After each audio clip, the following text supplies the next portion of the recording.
The European Union, EU, and other closely integrated European nations represent the second largest economy in the world, trailing only the United States. Germany, in particular, has become the third largest economy after surpassing Japan. Europe's economy consists largely of high-income, advanced countries, offering an overall high standard of living. However, many economists are deeply concerned about the continent's economic future. While Europe remains a powerhouse, its economic growth has slowed considerably, especially when compared to the United States. It's important to note that the United States has experienced exceptional economic growth over the past few decades. While it is easy to attribute Europe's struggles to the US pulling ahead, Europe still faces specific challenges that require attention. Despite having a well-educated and skilled labor force, competitive wages, and a relatively stable business environment, Europe is falling behind in various economic dimensions. This situation is compounded by the fact that many of Europe's economic problems are self-inflicted, but the good news is that these issues are potentially solvable. Several key areas contribute to Europe's economic stagnation: innovation, immigration, industry, integration, interpretation, and energy. These areas deserve a closer look to understand how they differ from the US and whether they can be addressed to foster economic growth in Europe. Immigration is often seen as a solution to Europe's economic problems, filling labor shortages and stimulating growth. However, the reality is far more nuanced. Depending on the perspective, immigration can either be viewed as a failure of policy or as an essential response to modern labor market demands.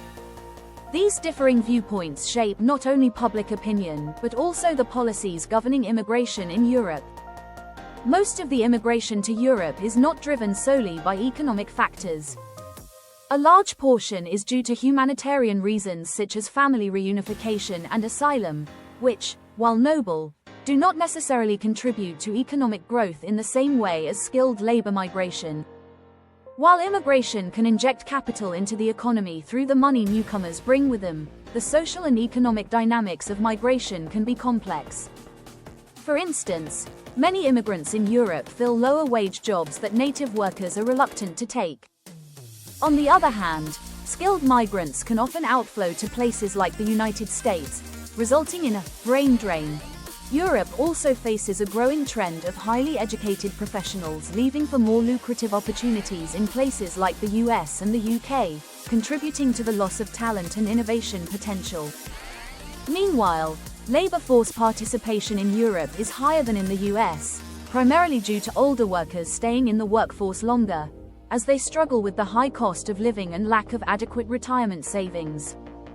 A significant factor contributing to Europe's economic slowdown is its lag in innovation.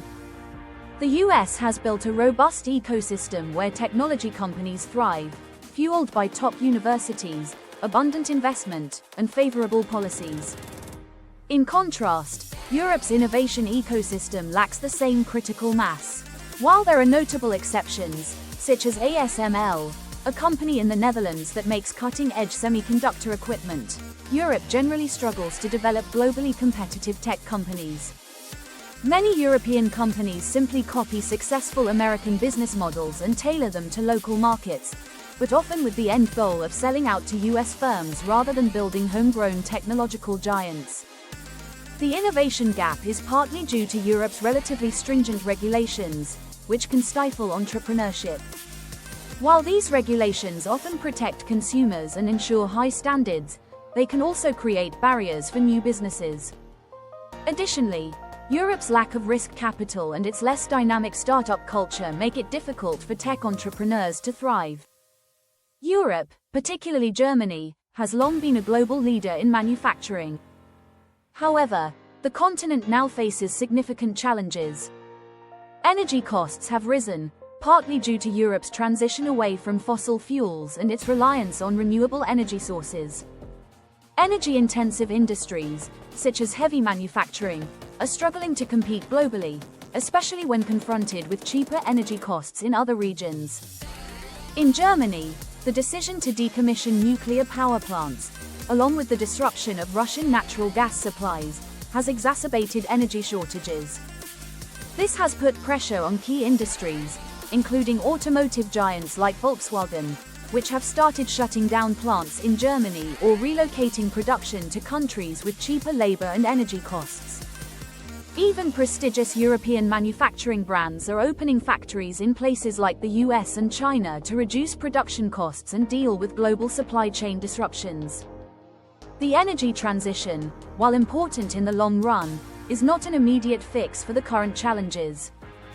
Europe is also falling behind China and the US in renewable energy technology, such as solar panel manufacturing, which leaves it dependent on foreign suppliers for critical green energy infrastructure. Energy use is closely tied to economic prosperity.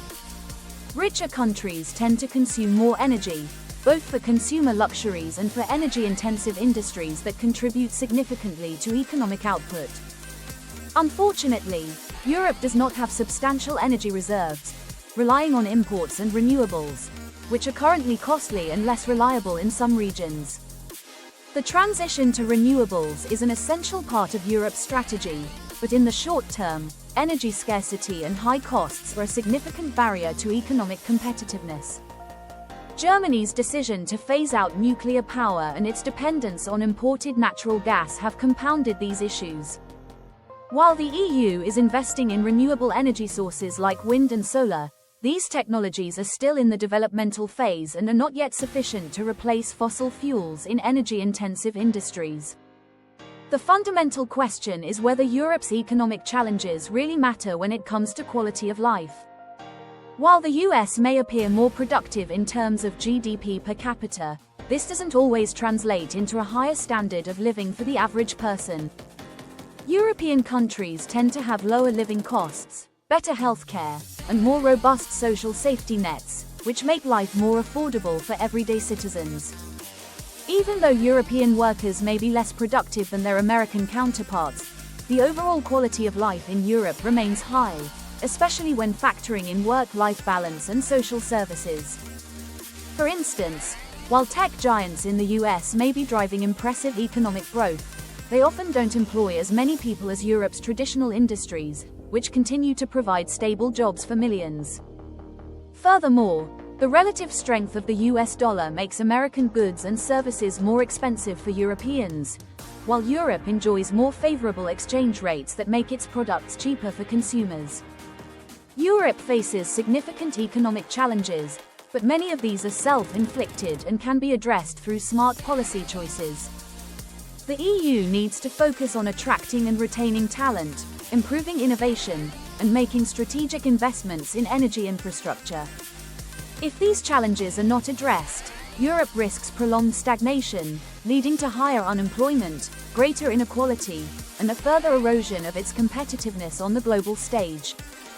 While the EU's strict regulations and social policies have their benefits, they must strike a balance that allows for growth and innovation. If Europe can harness its strengths, such as its world-class engineering talent and its high quality of life, it has the potential to reverse its economic stagnation and continue to play a key role in the global economy. However, failing to address these issues could lead to further brain drain, youth unemployment, and a reduced standard of living, which would be difficult to recover from.